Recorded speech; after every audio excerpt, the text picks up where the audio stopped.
Stirling Women in Agriculture Innovate and Inspire and Motivate series. But perhaps you're joining us from a bit further afield, maybe you're from outside the Stirling area, and you are very, very welcome. That is the beauty of organising these events online. You can join from anywhere in the world. My name's Leona Bailey. I'll be hosting this evening alongside my colleague Jack Monroe, who you may know if you've been to past Stirling events. Jack's an agricultural advisor and I'm a farm woodlands forester. And our speaker this evening joins us all the way from Wales. So you may know her as the Snowdonia Shepherdess. We're very pleased to have Teleri Fielden with us to share her story this evening. So she'll be telling us about her background, her journey into agriculture, her experiences securing a tenancy, and how she overcame various challenges and barriers along the way. So she'll be talking for about 45 minutes, and then we'll have a question and answer session at the end. So you can use the Q&A function to type your questions in there, and Jack and I will be monitoring the questions and we can put them to Teleri. The session is going to be recorded tonight, and the recording will be put up on the FAS website at a later date. Your cameras and microphones should be off at the moment. So without further ado, I will pass over to Teleri and we can get started. Thank you very much. Well, yeah, good evening, everyone. It's strange not seeing your faces. So yeah, I'll leave it to Jack and Leona to yell if I'm not keeping to time or my screen goes wrong. So what I was hoping to do was just take you through a few of the main sort of formative experiences or opportunities on the farms that I've been on that I think have really helped me sort of get to the point I am now as a tenant farmer. So I'm just going to show you on each section, I'm just going to show you a few slides and a few photos of the farms that I've been on, and then I'll stop sharing the screen and just talk a little bit more about those experiences. So yeah, as mentioned, I'm now a tenant farmer and I'm a very proud one. I didn't grow up on a farm. I grew up in a large town in North Wales called Wrexham. But lucky for me, my granddad in Welsh, he farmed when I was very young. So I had some really wonderful experiences as a young kid on the farm. And I think that helped me a lot. And I think it's really important that we try and welcome as many children as possible onto our farms, because it can really stick with children, I think, being on a farm, especially if you've not grown up around it. And the other thing, and that obviously stuck with me, and I did go off and do a few other different things and a few other different jobs, but farming is always what's brought me back. Yeah, just every time I've gone off in other directions and always come back to it. But I think the other reason I wanted to mention that my granddad had been a farmer was because of the fact that gave me a little bit of a contact in the area where he farmed, and it really helped me get work experience. And I think it's really hard. I get a lot of requests on social media because it's really hard for people who haven't come from a farming community to know where to go to. So I was able to get a week here and there on a few local dairy farms, and then I nagged another farmer and did some free lambing for him, but was probably more of a hindrance than a help, I think. I absolutely wasn't encouraged in school to go into it, which I think was a real shame. I was quite a sort of quiet academic studious student, and they didn't seem to put the link at all that I really did want to farm. So they were quite bemused when I decided to go take a week on a big organic dairy farm during year 11. And I'll just share the screen now to show you a couple of things before I go into the sort of first farm that really helped me get going on my journey. Yeah, please do send questions in, because I want to try and be helpful to people. So I'm happy to answer as many questions as needed at the end. Just to check, Jack, Leona, can you see my screen okay? just before I Yeah, carry that's on? working perfectly. Great, cool. So yeah, this is outside the farm that we're renting now. It's called Shepherdess. That's my fiance Ned, and our two sheepdogs, Roy and Ralph.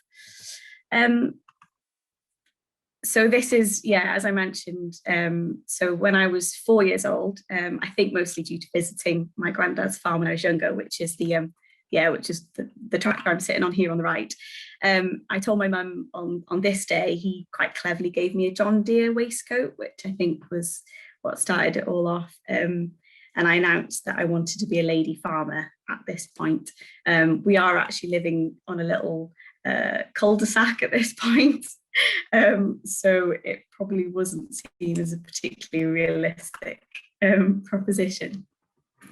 So I'm skipping forward 20 years later now to the Rhone Alps, which is where I followed a boyfriend to Chamonix, a ski resort, and promptly buggered off to a farm in the Rhone Alps because I didn't enjoy the ski resort life, and thought, well, I'll learn some French and I'll get a bit of experience. I wanted to mention woofing in particular. It's called Worldwide Opportunities on Organic Farms. I think it is a bit of a luck of the draw, the sort of farm that you end up on, and how much experience or development you get in it. But I was very lucky with this one, and I really managed to make the most of it. I started off there just as a volunteer for a few months, and I slept up in the top of a barn roof, and ended up staying there for nearly a couple of years in total. And I studied, they ran courses, so I studied an ecological agriculture diploma, sort of part English, part French. Very, very practical, but an amazing place to have a sort of a real start into farming. Before that, I'd worked on a few different farms.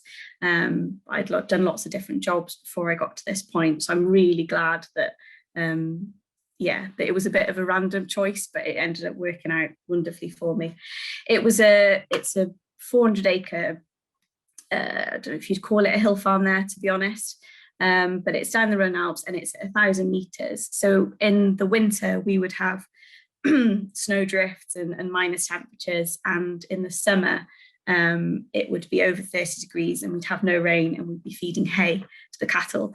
So it was quite a tough place to farm, but great now because farming in Wales in comparison is almost easy, but in terms of the temperatures and the weather, it's balmy. So I also wanted to mention Mart on the left here, and she was they say, I don't know if anyone's heard this, but they say that you can't be what you can't see. And for me, this was my sort of real first time seeing a lady farmer, as I said that I'd wanted to be when I was 4. And she was incredible. She was quite a sort of fierce lady, absolutely no nonsense, and sometimes made things hard for me, but was an absolute inspiration. So I think it's really great to find people that inspire you and just latch onto them like a limpet, to be honest. The other thing that I also want to emphasize is that, so if I just go back, I just want to emphasize the whole filtered lives things. So a lot of my friends would see these sort of photos, and then they'd see photos of us rounding up, we used horses a lot, rounding up the cattle in the snow on horseback. Oh my God, you're living my dream. That's amazing. Well, I wanted to emphasize some of the realities of this. And it was quite I'll say an experience. So we had to live off of, the farm was incredibly remote. So we very much lived off of what the farm could produce. And what I would get in the evenings, this is actually quite a feast. What I'd get in the evenings was a pile of things that I needed to then make a meal for quite a few people, because there was volunteers and students coming and going. That day I'd had to skin and butcher one of my favourite tuck lambs, and so this is his liver and his heart. I was actually really fond of it. I only just treated him for liver fluke. So I'm not gonna lie, I didn't eat the liver. I did give that to the dogs, but I didn't tell my boss. I did have the heart though. And I finally got promoted to have my own room. But I worked out why that room wasn't such a fan for everyone else, because they're called lois, they're sort of a squirrel dormouse type thing. But I'd absolutely recommend going somewhere where you have to sort of live without things for a while. We didn't have a washing machine, so I was farming. So I look so grubby on the right there. Farming, but washing everything in a bath. And even now, putting things on a washing machine is quite a thrill. And so Mark, that I was just mentioning before, she'd done a few studies and she'd done quite a few different research farms, and actually farmed on the Isle of Mull back in the 80s, I think. So she sort of coined this term, ecological agriculture, and that was what the whole sort of system was based on. I'll just stop sharing for a second.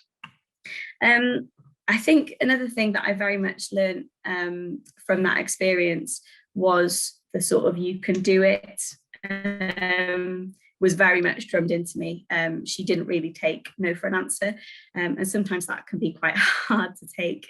But looking back, it was really good, because you do have to work things out for yourself, and you can't make excuses when someone's telling you that you can do it.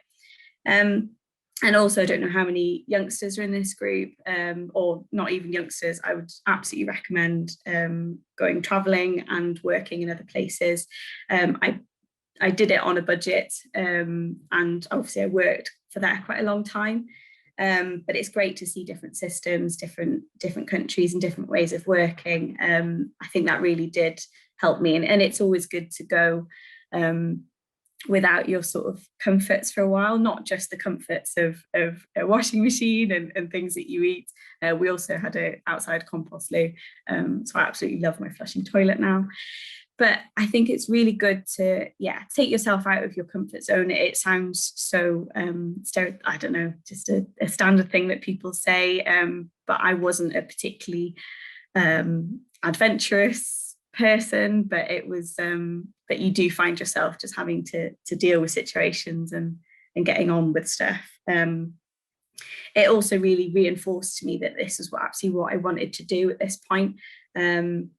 I'd worked in quite a few different jobs, and even though this was really quite hard physical work and it was quite hard being totally by myself and being quite isolated, it further reinforced it in my mind that farming was absolutely what I wanted to do at this point. The other thing that I think Mark really taught me was she was quite critical. But I think that's actually quite a good thing to have in the back of your mind, to sort of remember, like, why are you doing this, or what could you do better? Or there's a lot of things that I find, not just in farming, where you do things because that's not the way you've always done it, but that's the way you've been taught. And I think it's really good to be able to critique what we're doing, critique our industry as well, and have really good answers when people critique the industry against us. So we've thought it through, and I think that's that's something that's definitely stuck with me. And the other thing was just her vision in terms of ecological agriculture. So she was very much looked at sort of net production as opposed to gross production. And again, that's really stuck with me, I suppose.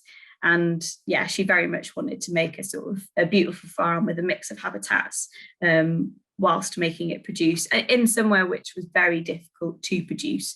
Most of the farms in that area were had basically been abandoned. They were either holiday cottages or they were just hunting ground. So she didn't make it easy for herself, but she absolutely was achieving it. So that's finding that inspiration, I think, is really important. I'll go on next to Llandy, which is the scholarship that I ended up on from the National Trust and the Young Farmers Club. Before I show you some photos of the farm, I also wanted to make the point that these didn't happen it wasn't just one after the other and now beautiful ending, I'm a tenant farmer. I just wanted to emphasize really again to any youngsters that careers don't always go like that. They do this as well, especially when you're trying to get to somewhere that you really want to be. I'm not particularly ashamed of the fact that I have had quite a few different jobs. I have been a event manager. I've been a marketing manager for a while. I've done a lot of waitressing. I worked as an airport transfer liaison person for a long time in a ski resort, which is the worst job I've ever had. I've been a domiciliary care worker, which is again a really, really tough job. I've done painting, I've done labouring. So I think it's really easy to learn now that you go to college or then you go to university and then you end up in that perfect job. It doesn't always happen that way, and I think it's helped me appreciate my job now even more. And it's also good to work with lots of different people and different management styles. And I think it makes you, if you end up managing someone or working alongside someone, it makes you a lot better, especially when if you've had a really terrible boss. I think it makes you quite a nice colleague because you know how horrible it is. So yeah, I'll go back to sharing my screen. Sorry, bear with.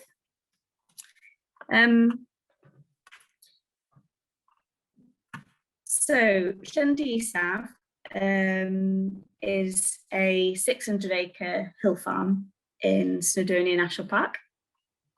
And so the farm boundary is basically this. Don't know if you can see my mouse or not, but is the ridge line up along the left here. So that's the mountain. The farmhouse is down here, and it's also this land around the lake as well. It's a real mix of habitats, terrain, productivity. It's got it all really. And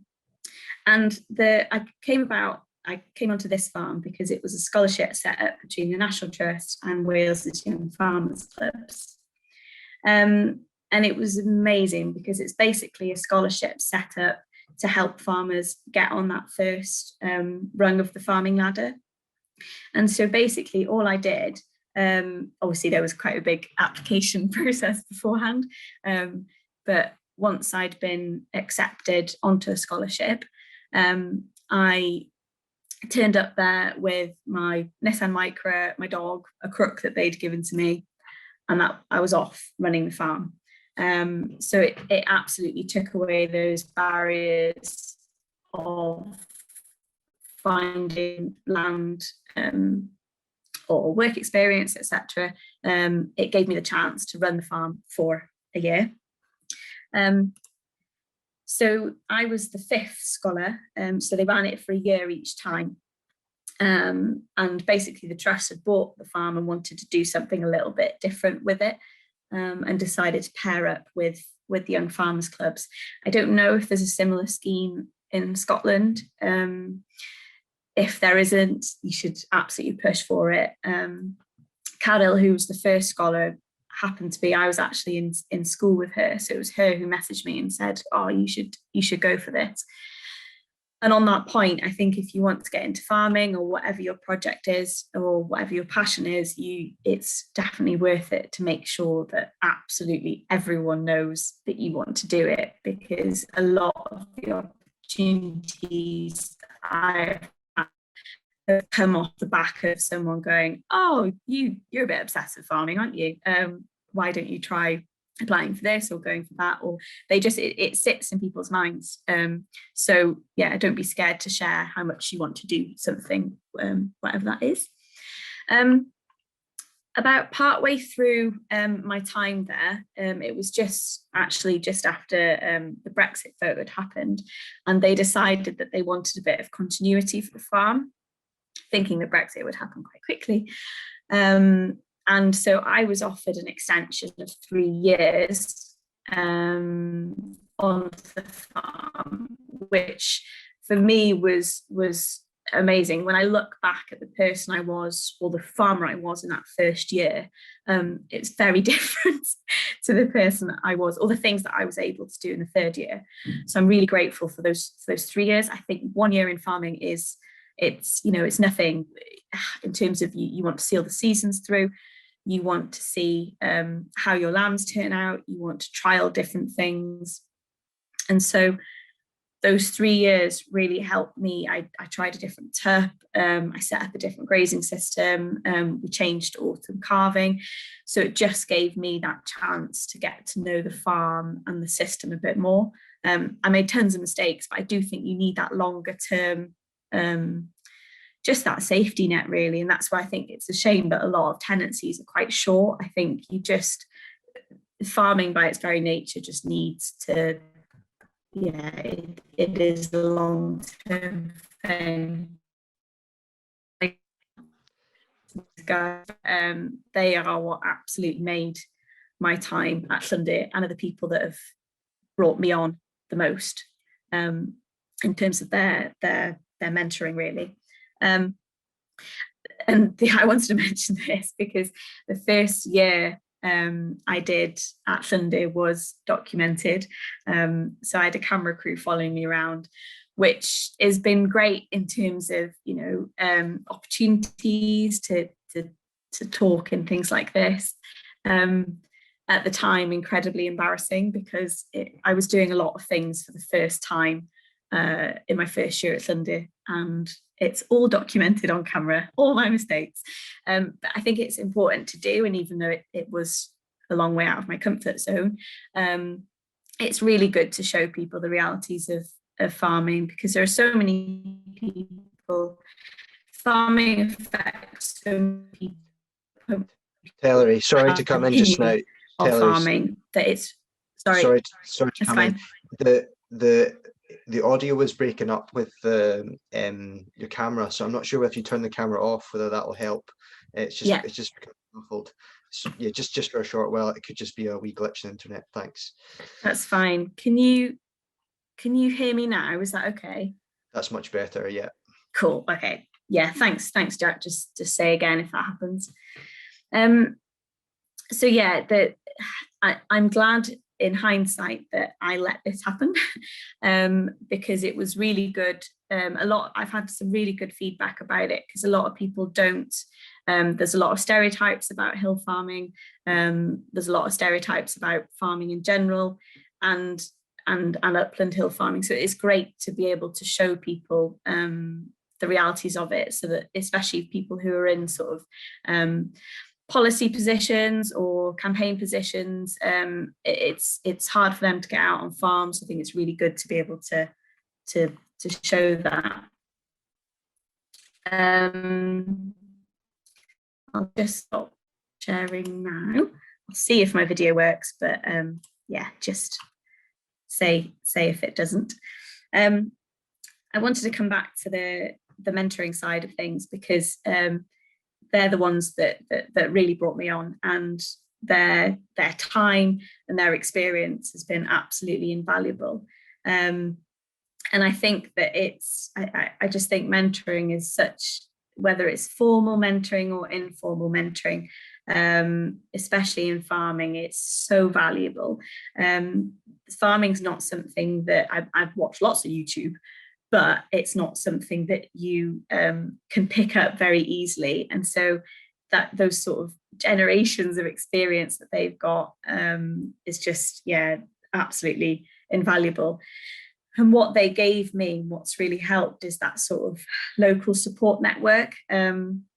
So again, I was moving to somewhere where I didn't know people, but through having them as my link, it meant that they would introduce me to people at the local mart, or it gave me the confidence to say, oh yeah, Adwyn at Haverdashan, that crowd, or I'm over the road from them. And so yeah, that was massive. And I think that's where I've been so lucky with my farming journey, is that people have taken me under their wing. I think you do have to prove yourself to get to that point, and sometimes you put too much stress on yourself to prove yourself. But I think as long as you show that you're hardworking and that you really want to listen and to learn, people are more than willing to share their experience. And I've had people lend me their sheepdog for yeah, when I did quite a complicated tenancy process, they wanted to see me working the dog as well. So so it was, yeah, just a really great thing to really bring me on. And there's still people that I was there today borrowing something from them for the tractor. So I can't emphasize how important it is to have good people around you, and to make sure that you've got those neighbourly links, who, it doesn't have to be your direct neighbours, but having those people around you has just been it's been amazing for me. And I ask them questions all the time, basically. Sunday was quite a step up for me in terms of farming, because even though they were sort of over the road and there to help me and ask questions, it was my responsibility. And I did find that quite hard initially, especially on the sort of the lambing and calving side of things. You do put quite a lot of pressure on yourself when it's suddenly your responsibility when things go wrong. So that was quite a steep learning curve, and absolutely not easy being the new person on the block, but at the same time, because people are so willing to help you, and you just ask them questions, basically. I'll go on to the tenancy that I'm on now. So I'll just drop my video, sorry, and share the screen again. So yeah, like I said, so the Hafod y Llyn Isaf is the farm I'm on now. This is only 20 minutes away from Sunday, where I was before for 3 years. And I knew this was coming up because the previous tenants had left a couple of years ago. So I'd sort of been eyeing it up already, and just was fairly obsessed with the idea of being able to stay locally. By this point, I had met Ned, also not from a farming background. So yeah, it's absolutely a case of blind leading the blind, but we're enjoying it. The farm is very different to Llyndir in that it's 100 acres, but it's completely flat land. So the railway here and the river here is our boundary. So it's this land here. Most of it is only 4 meters above sea level. It's very, very sandy soil because it used to be the estuary and sort of mud flats. So the sea used to come right up to here and into this corner there. They built in the Victorian times, they built a bridge down in Porthmadog, so they claimed a lot of agricultural land back, but it is very low-lying, wet, rushy. This is like all rushes. It's stunning because we've got sort of the backdrop of Snowdon up this way and Cnicht the other way. So it's beautiful in its own little way.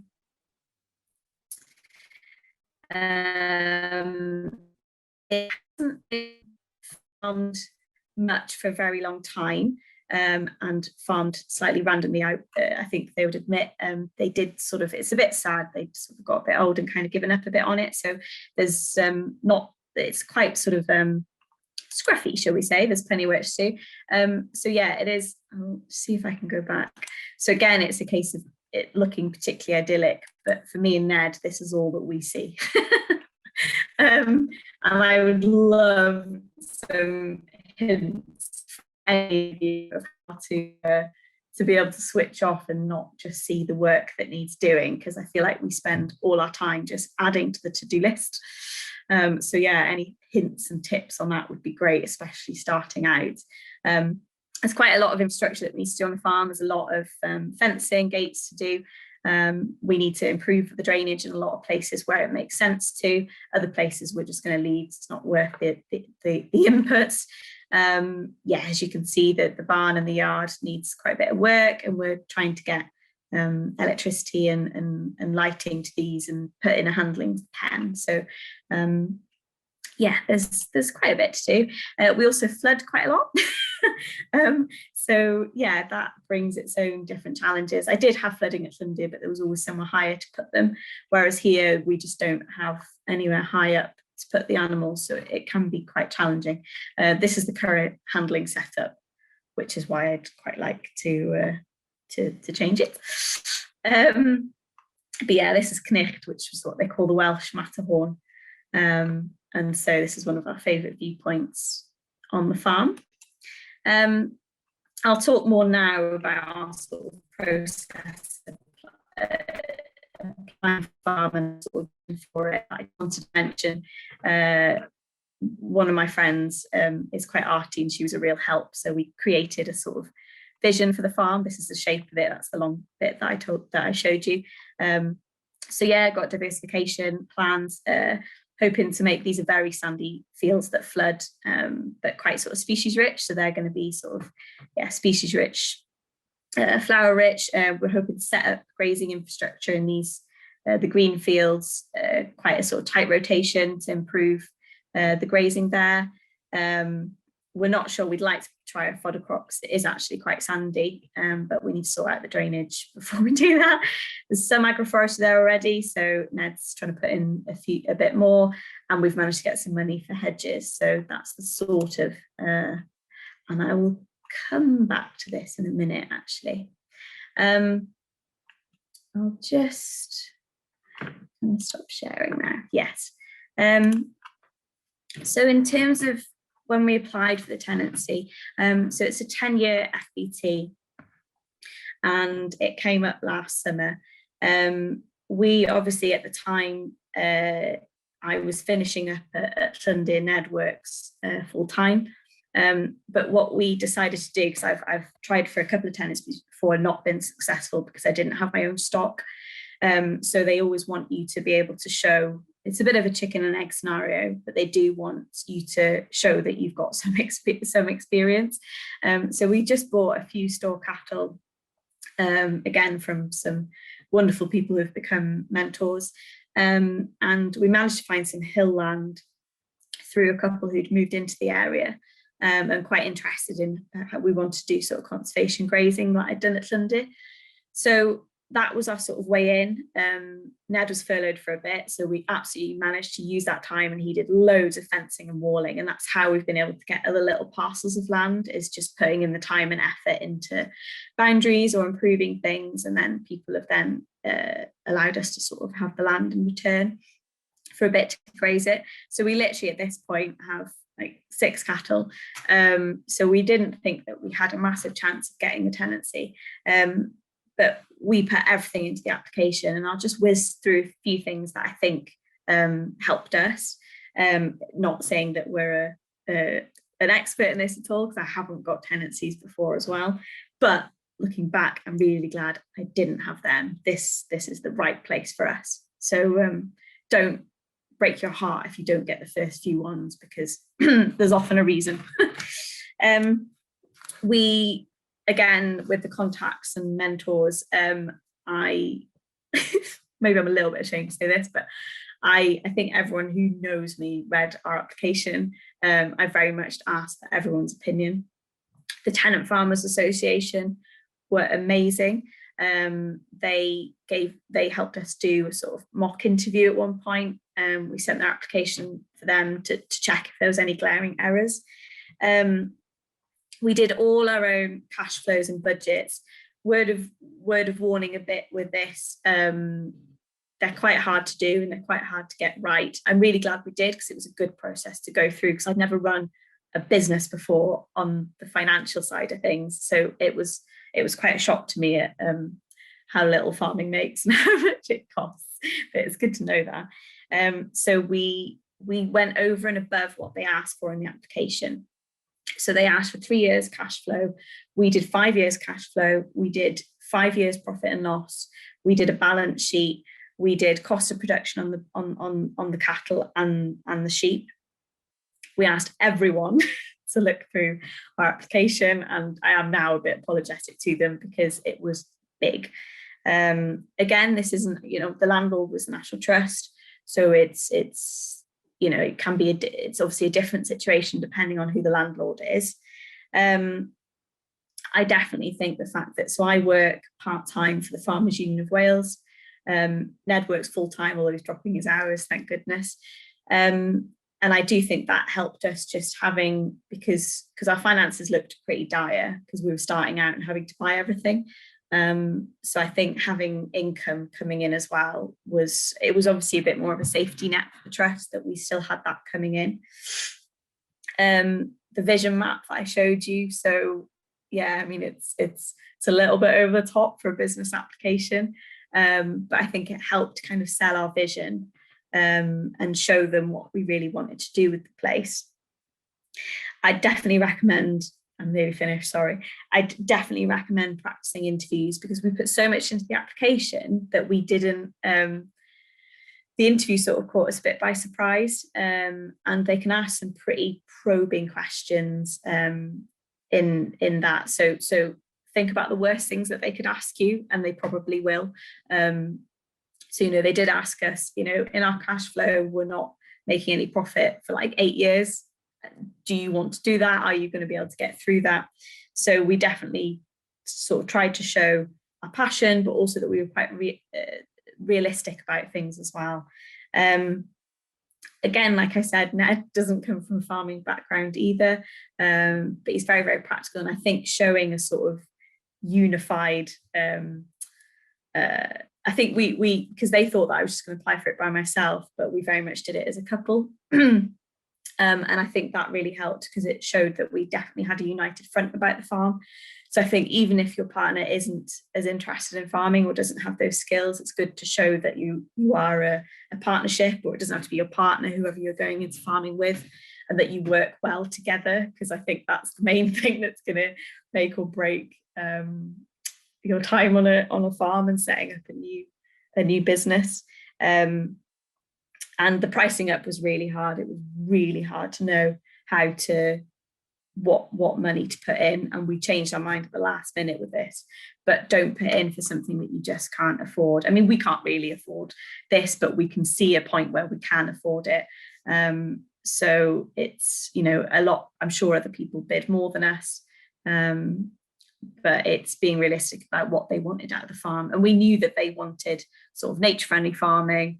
And obviously it's good PR when it's a young Welsh-speaking local couple. So I do think that helped us as well. So it's knowing what the landlord is looking for, I suppose. We've got a lot of plans for the farm. At the moment, it's about just getting it working again as a proper working farm, putting everything into place. We've also been offered a leasing way of getting sheep, which I would absolutely recommend. Prices are mad at the moment, and I was about to not buy sheep for this year. A local farmer offered to lease us sheep for a year. They're already in lamb, so we'll lamb them, keep the lambs, and then he gets the sheep back. Really kind offer. It's going to make a massive difference to us in our cash flow, because the cattle are challenging in terms of cash flow. So yeah, I'll stop there, because I'm hoping that people can ask the questions that they actually want to hear from me.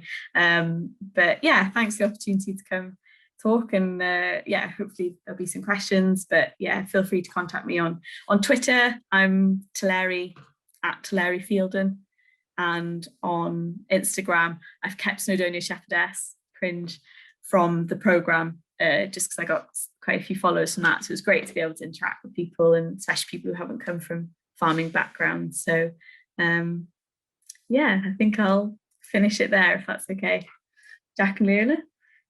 And I hope that I haven't just been talking to myself for the last half hour. It's very strange not seeing people's faces. Not at all, Teleri. That was fantastic. Thanks for talking us through your story there. Leona is actually going to be fielding questions here, but I know she also had a glitch too, so I don't know if her camera is working at the minute. It did. I think it should. I think you'll need to allow my camera to work again, but that's okay. Nobody needs to see me anyway. No, that was so interesting, and I think a lot of what you said, especially in the beginning, was super relatable. It sounded like your experience in France was really formative, and I think you said the thing about getting out of your comfort zone being a cliche, but I think cliches are usually cliches because they're true. I can definitely relate to that. Just doing things like that are, yeah, just ordinary sort of day-to-day life is harder than normal, and you kind of prove to yourself what you're capable of in these situations. You can usually definitely surprise yourself. Yeah, and also what you said about careers not being a straight line. I'm a very strong believer in that, for sure. That I think, yeah, we'll have to let go of this idea that you go to college or uni, you study something, and then you go and work in that thing, and you have a very sort of clear-cut path. So I think, yeah, I'd be interested to know how all your very varied experience kind of informed and helped prepare you for where you are now. I think a lot of it comes down to sort of how you deal with people in a respectful way. I think a lot of some of the really crappy jobs I had were very sort of customer people facing, and I think it definitely teaches you to kind of make sure that you can get on with lots of people and try and find that sort of common ground with a lot of people, or find what your link is with them, even if it's something completely random as you watch the same TV show. But I think in any, farming's really isolating, but it's if you can build up relationships with people, even if it's over cameras, I think, people can be your most supportive base in a way. So I think it just made me try and make friends with everyone. In case I needed them. That served you very well. That, yeah, so much you learned from the people that then were there mentoring and supporting you and able to ask questions. So yeah, we've got quite a few questions come in. The first one is the woofing scheme still going? Yeah, so it's worldwide. I'm presuming they've had to stop it at the moment because of COVID. But woofing goes on, yeah, everywhere. Any country that you want to go to generally has a a list of farms that will take you on. Some of them don't give you much experience. Some give you quite a long time. So it depends on the farm that you end up on. So sometimes you'll literally just be there to do one project, like build a cabin for them. So it's important to find one that fits with what you want to do. And I just wanted a general experience of working on a mixed farm. So that's why I went for the one I did. It's not always, yeah, they really vary basically. But yeah, there's a list online of all the different farms. What was the process like to participate in that? Is it quite competitive, or how does it work in your experience?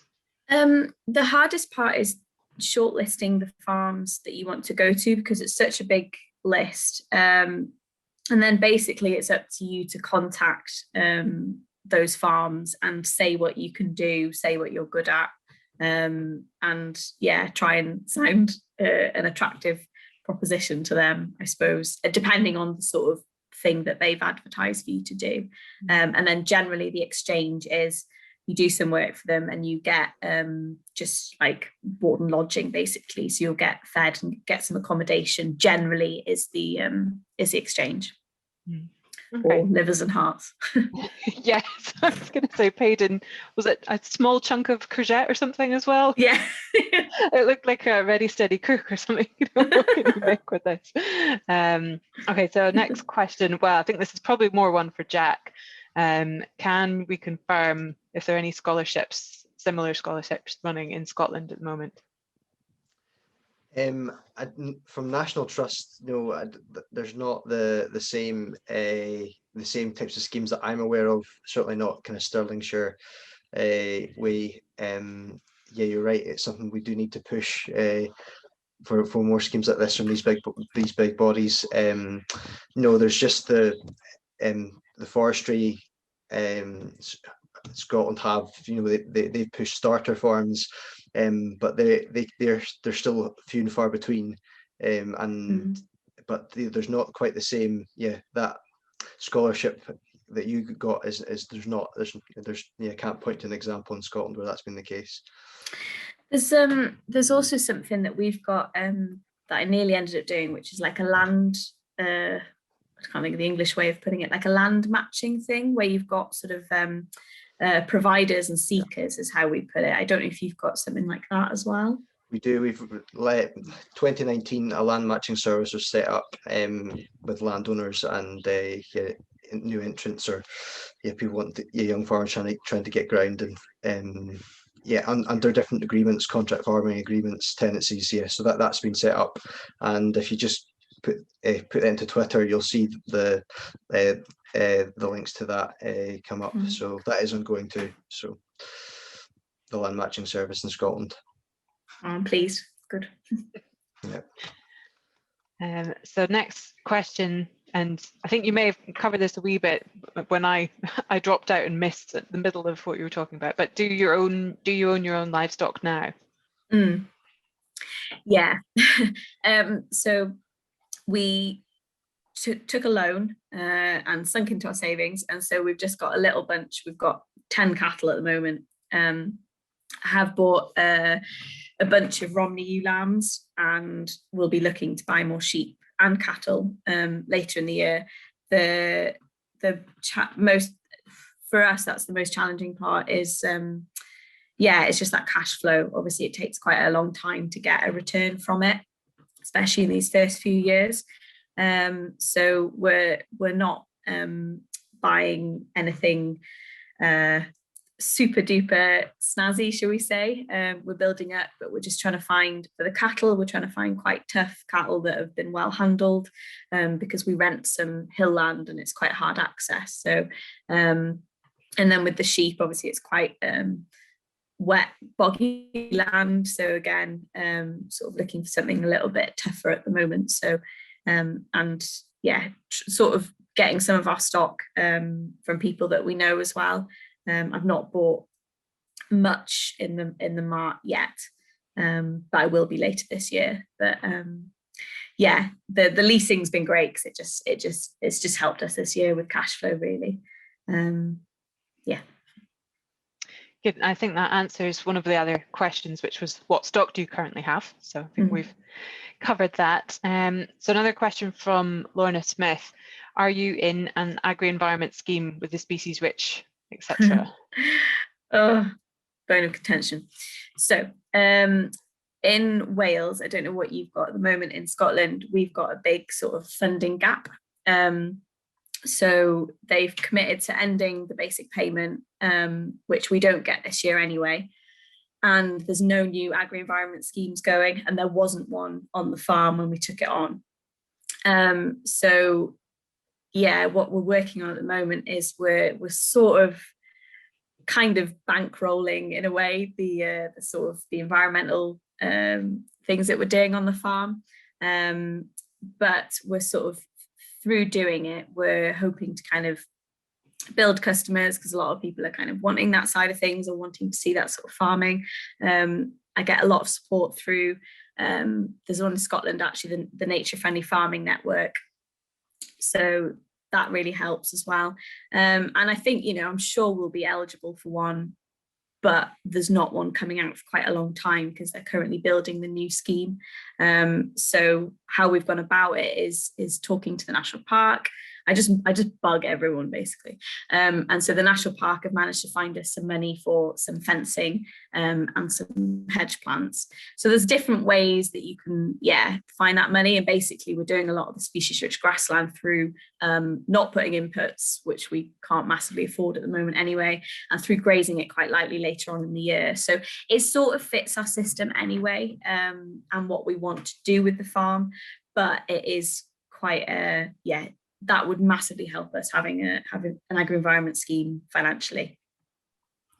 Can I just add, here in Scotland, we do have an agri-environmental climate scheme running this year, though it's definitely put a lot of people out being able to tap into this source of funding, because it's set up mainly for those that have got triple SIs or those that are converting to organic farming.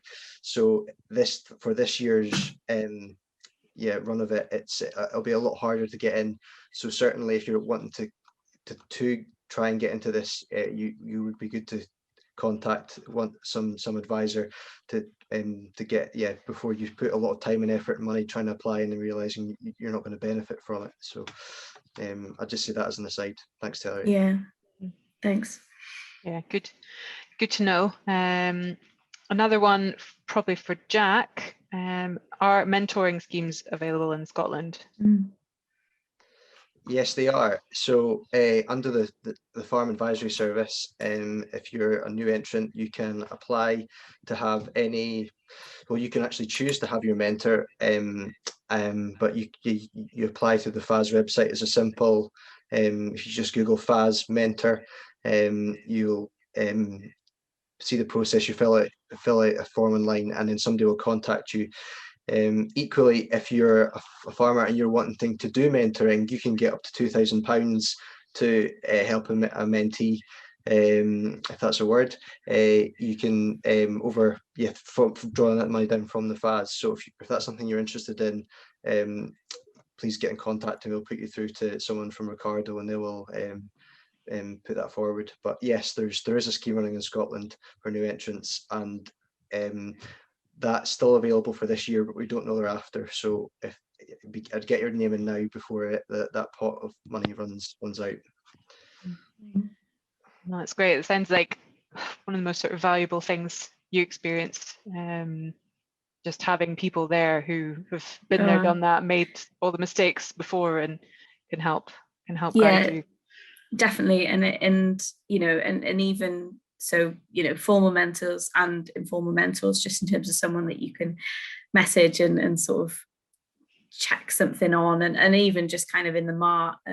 Sometimes it'd be annoying, so I'm actually quite a good reverser with the trailer, but so you'd get sort of people coming to help, also sort of trying to unload and stuff, and I don't know if that's when you're a particularly new person, and you know, I think they really do want to help, and people love seeing young people in the industry as well. So you know, people say, oh, farming's quite closed off, but that's not what I've found at all, really. No, that's great. And yeah, you find people who are willing and able to help, then yeah, make the most of it. Definitely. Yeah. Definitely. So one from James Coleman. What is the best way to do cash flows? You said you did them yourself. Sounds like fun. Steal everyone else's. So again, I asked for advice, and a very kind farmer who's also a tenant farmer now, he lent me his. We got an accountant to go through it, and so I basically, we just borrowed other people's basically and added into it. Took a long time, but we basically added absolutely everything in. So it would be forage, electricity, buying stock, selling stock, and there's actually, again, I don't know if Jack was something, but there's through our Farming Connect for us, there's some, or maybe HTB, I don't know, there are some templates that you can get just to help you formulate the sort of the main bits that you need to capture, especially in terms of balance sheets. And yeah, just lots of pricing things up and searching online, to be honest. We could have done it a lot quicker by asking an advisor. I'll be honest about it, but it was good that it was in our head. Yeah, no, that's a good. I'm glad you got through that process, because it can be quite daunting when you've got all these figures and trying to organise them. So yeah, shameless plug. If you need a help, yeah, as advisors, we are here to do that as well with you and talk you through it. Equally, as Teleri said, your accountant and many folks in the industry can point you, can help you through it, as well as point you to templates, which you can just also get online. HDB do have one. I can't think of top one if we provide one that we share out, but if it's not, I'll make sure that there is one on FAS. So thanks. I think if you know someone who's good on spreadsheets as well, my poor dad spent days of just going over the spreadsheet and making sure things tallied up and worked. So at one point we were minus 36 grand. I was like, I'm sure this isn't right. And he'd worked it out, and I just added something in. So it was really helpful. We weren't far off that, but it is really helpful to have someone who knows a spreadsheet to double check what you've done. Yeah, that sounds sensible, because yeah, if you get lost in spreadsheets, you can just completely lose all sense of what's going on. Definitely panic. Second pair of eyes, always, definitely. So Margot Hodge is praising your enthusiasm and the fact that you're both working, and wonders, did you ever consider working full-time on a larger unit and then perhaps management?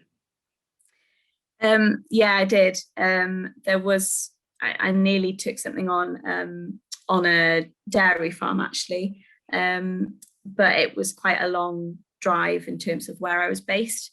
And it actually sort of worked out. The role that I'm in as a policy officer was sort of better paid. So what I decided to do was sort of reduce my hours a bit and get my money for the farm from reducing my hours doing that, so that I could focus more on the farm.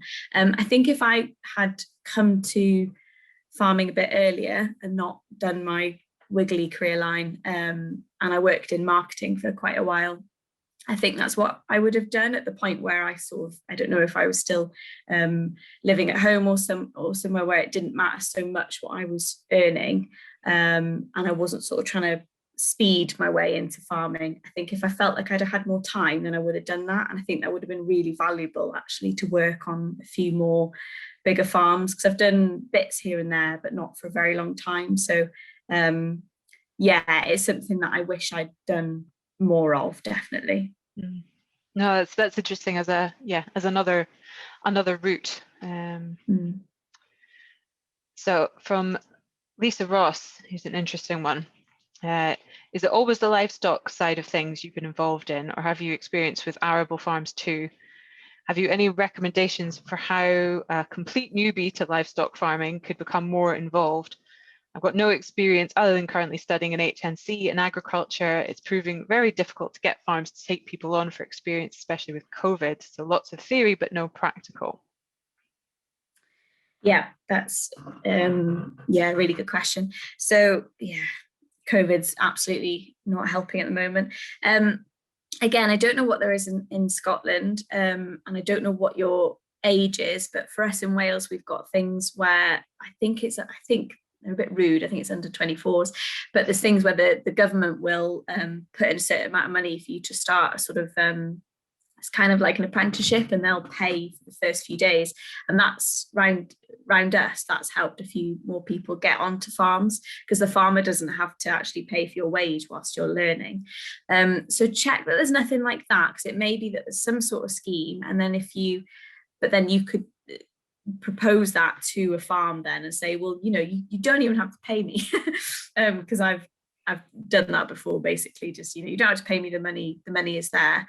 I do find dairy is the easiest way to get sort of like relief milking work. It seems like, again, Jack might know, but there's quite a few places where they are looking for extra workers for dairy farms. So that might be where you start off. And also dairy cows are nice. They're quite, like, even though they're quite big, they're quite a good ease into cattle, I think. And there was another question within that, wasn't there? Do you have experience with arable farms as well? Oh, no.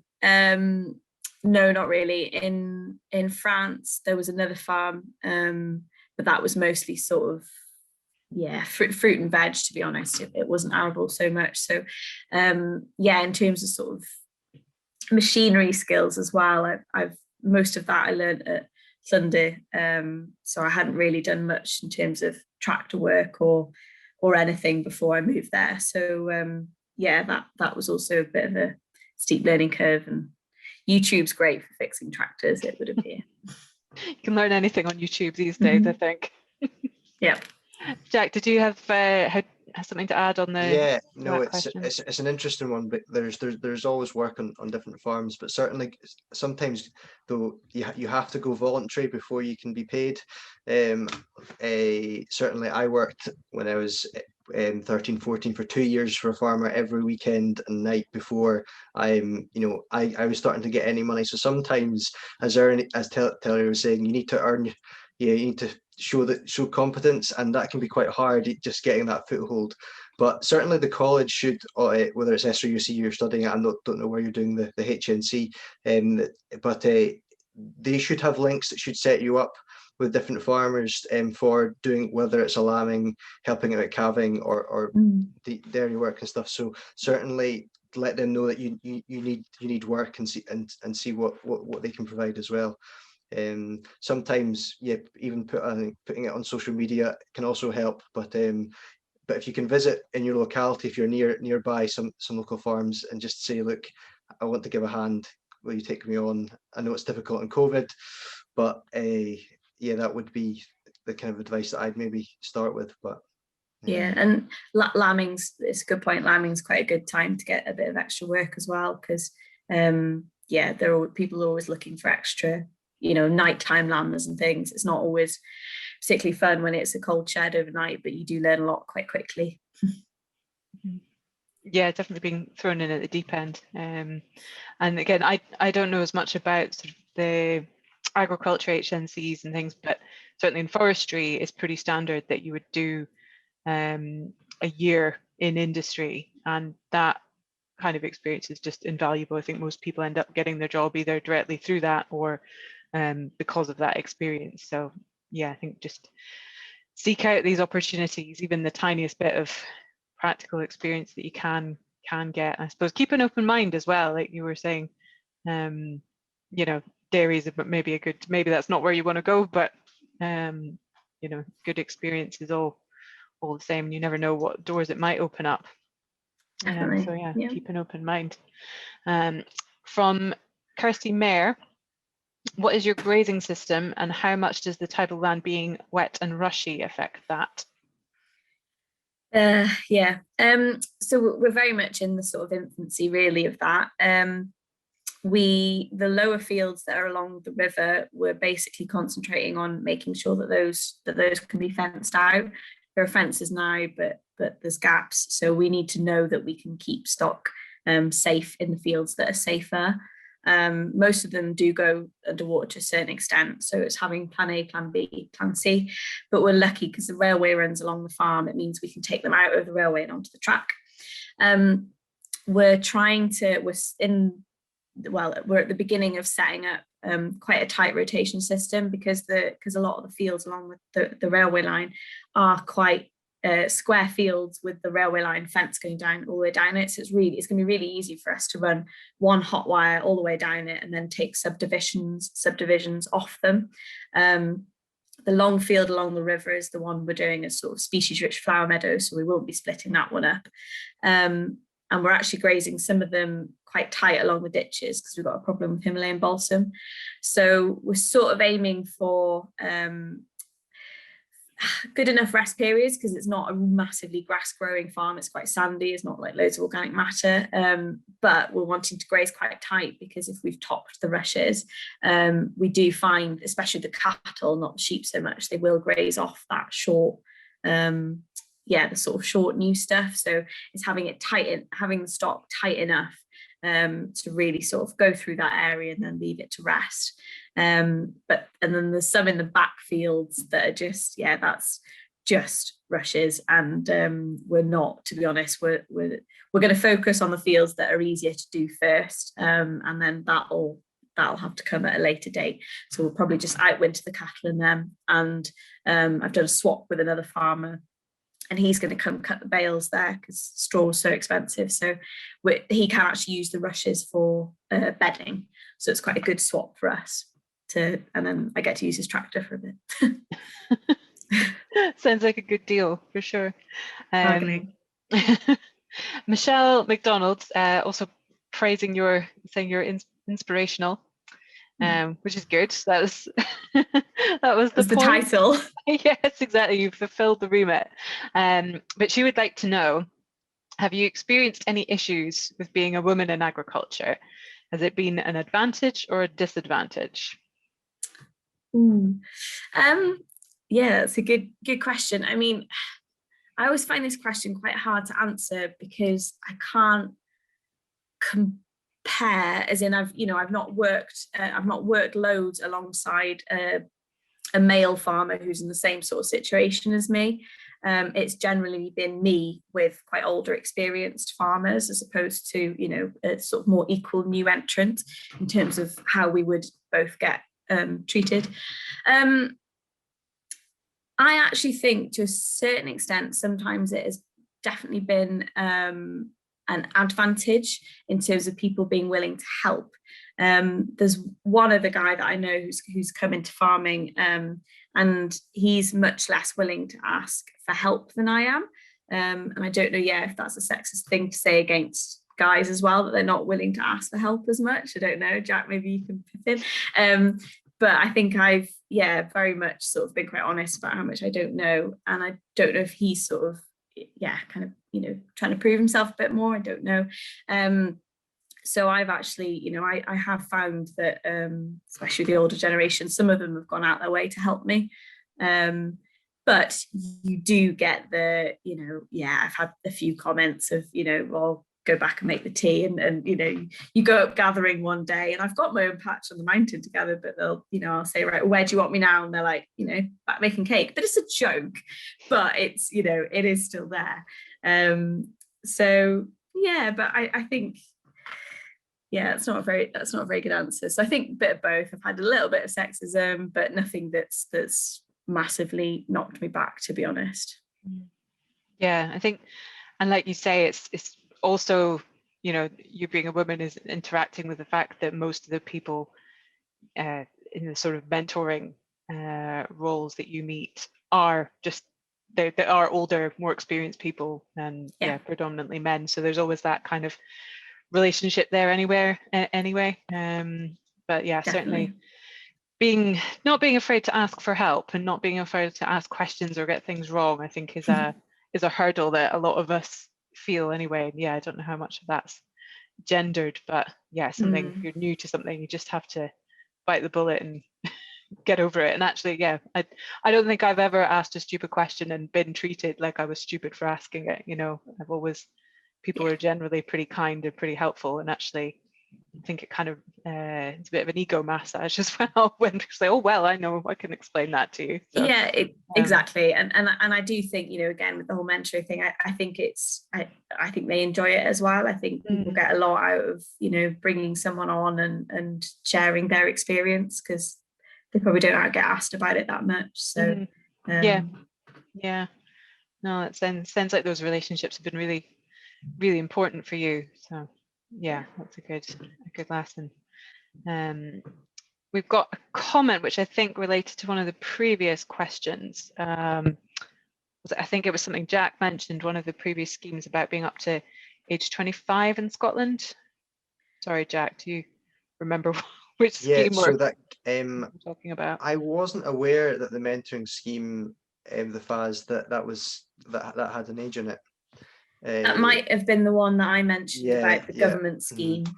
I'm not sure if there's a Scotland equivalent to what we've got in Wales, but we've got, like, it's a government-based thing where they're trying to get, especially because of COVID, they're trying to get young people into work, even if they're funding it. So that was the one that was under 25 here, not the mentoring one, I think.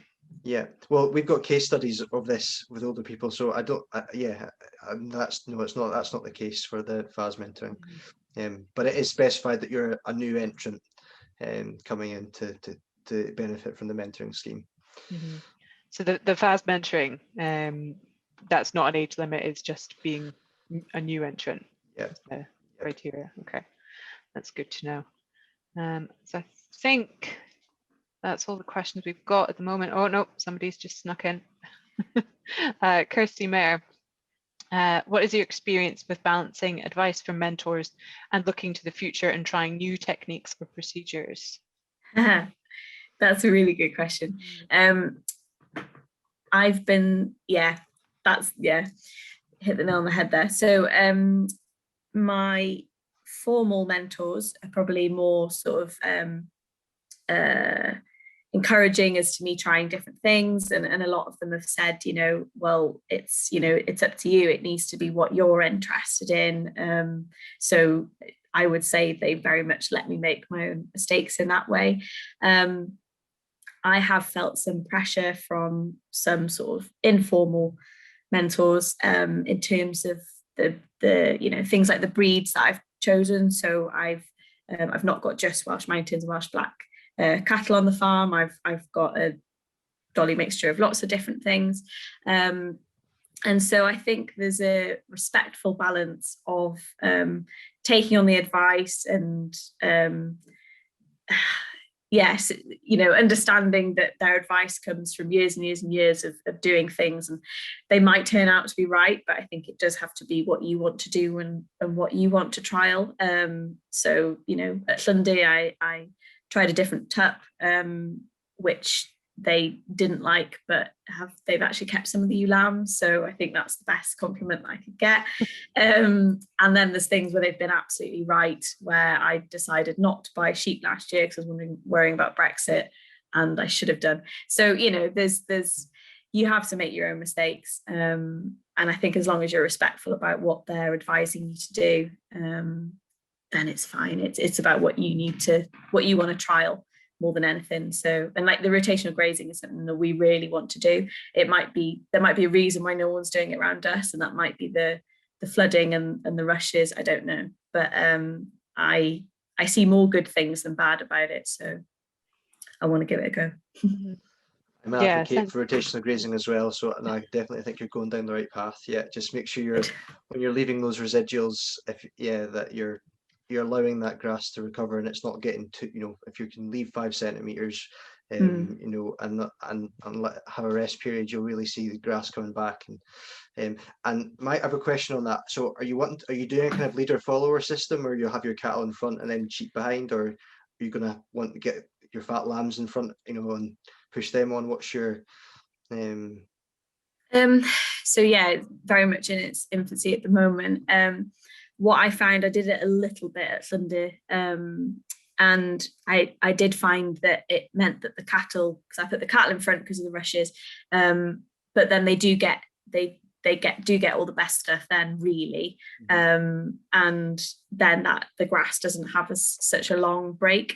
So my plan is set stocking around lambing time. The cattle will be some of the back fields, and then the cattle that I want to bring on and try and fatten a bit more, they're used to being with sheep, but I will be putting them in amongst I'll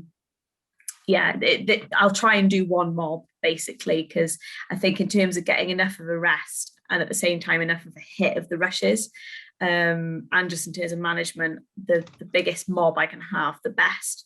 And I know that from seeing it on some other places that it's like a silage cut. It's amazing what they do in terms of, they really do take everything off.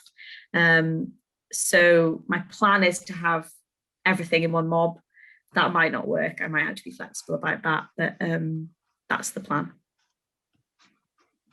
Good to hear. Come back to me in the summer. Yeah, that's good.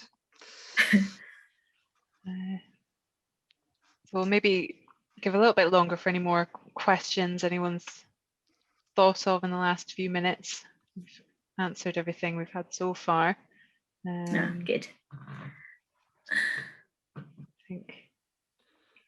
When you were sorry, maybe it's the question because there was a question right at the start about on the chat about did the mentors did you have any guidance at the National Trust of going through different rotational systems? So when you're on the hill, were you doing mob grazing? Was there any cell grazing on the lower what did you have any guidance there?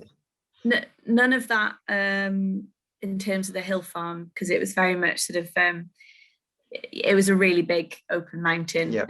So it was very much everything going up, but it was a and again, I don't know if you've got the same in Scotland, but there was a grassland management course that we had in Wales called Prosper from Pasture, which was just amazing.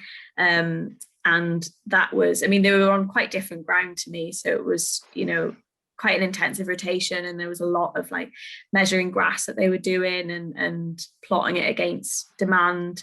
So it was mostly the course that really pushed me on with that, because I could see that it was working for them. And it came off the back of the fact that we knew that subsidies were going to be going down. So it was looking more at sort of making the most out of grass, basically. And I just thought some of the stats were amazing in terms of how much more they could grow. But nothing from, the local farmers thought that I was a bit bonkers when I had, hardy mountain use behind a double fence, and they kept going through it. And then I didn't do it particularly well in the first year, and had a really high worm count, so I've said them too tight and not moving them on. So yeah, you live and learn, but hopefully I'll be able to just prove them wrong this summer and get some good results on the new land. But yeah, these things take time, don't they? They do indeed, yeah. Put into place. That can always be tweaked, these systems too. So no, good to see. No, there isn't a prosper from pasture equivalent running in Scotland, but yeah, who knows down the line whether there will be things like this that will be helpful. But sounds like we need to take a few lessons from Wales. Mm-hmm. Yeah, of course, always. It is really good, to be fair, because it is a lot, it's quite relevant at the moment in terms of, with our subsidies being cut in Wales anyway, and so there's some amazing things you can learn there, and so much more grass that you can grow. And so yeah, I think you should encourage them to do something similar. Had another question from Margot Hodge. 10 years down the road, what would you like your top 2 achievements to be? Oh, that's like a tenancy question, interview question. Ooh, top 2.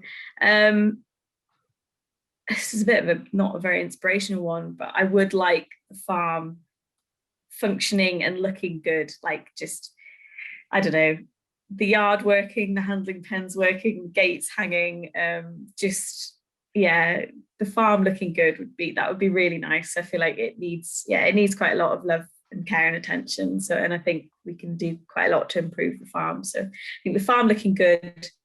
I'd love to be able to show that through the way we've been farming and managing land, we've actually sort of improved the biodiversity there, because it's been sort of shut up for quite a while and then overgrazed in other places. So I think if we get a bit more of a balance there, we can actually make it better for wildlife, but also for productivity as well. So yeah, and maybe have a bit more of a break at weekends. That would be nice.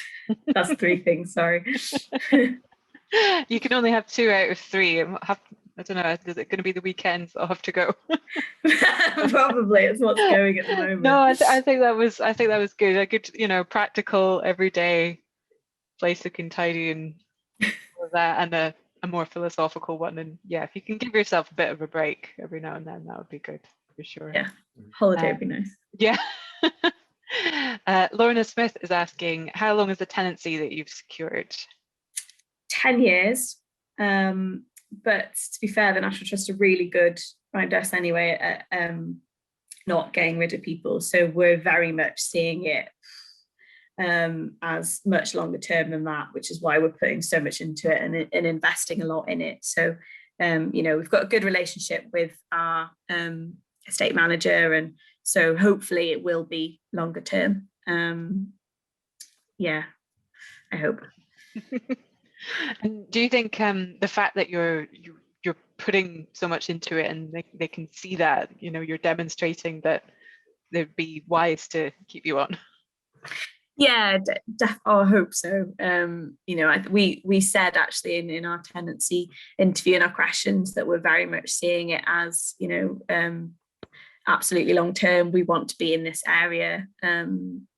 We've got really good relationships with our neighbours, so that probably helped us quite a lot in the interview as well. We definitely showed a sort of, we talked about our 20-year vision for the place. So, obviously it's easier for them just to keep the same person in. So, yeah, so that probably helped.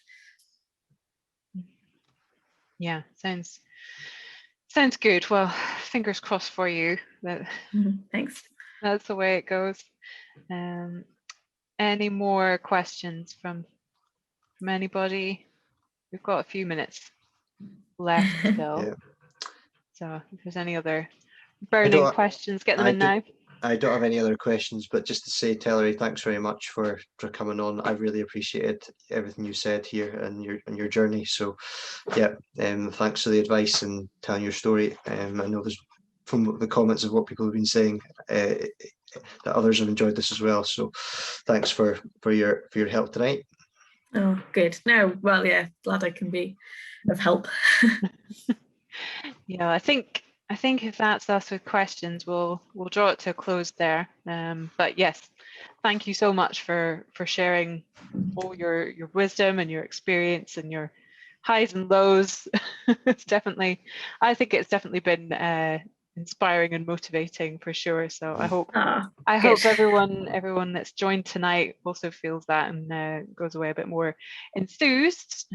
So also thank you everyone for taking your evening to come and join us and to ask such interesting and thought-provoking questions. I think it's been a good session, and I think hopefully we've all learned something. So yeah, and we can follow your progress on social media as well. Yeah, there's I maybe try no more and put the cameras though. Oh no, that was so embarrassing. There's a terrible. I'm a good shearer now. There's a terrible shot of me shearing that will haunt me for the rest of my life. No, I think that was incredibly brave to have done that, to broadcast all your first attempts at things and mistakes. So no, well done. So thank you again for sharing, and everyone have a good evening.